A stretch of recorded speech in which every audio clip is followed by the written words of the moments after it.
Hello, my name is Courtney Gomez. I have been a makeup artist and skincare specialist for upwards of 5 years.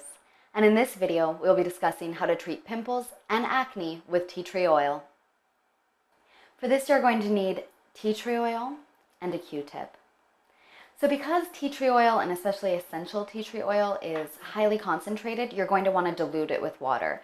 So we have a cup of water here, and we're going to drop 2, 3, 4 drops of tea tree oil into the water.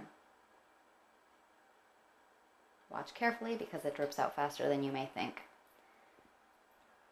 We're going to mix it with our Q-tip.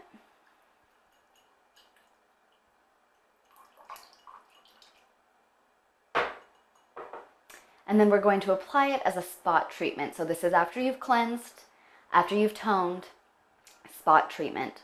So wherever the breakout may be, you'll just saturate it, let it dry, and then you'll go into moisturizing.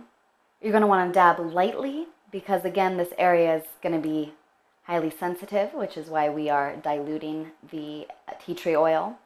You can always test out on your hand before you have done this. So if you want to use a higher concentration, you could feel free. But I always say it's better safe than sorry, so start out small. Thank you for watching. Again, my name is Courtney Gomez, and in this video we discussed how to treat acne and pimples with tea tree oil.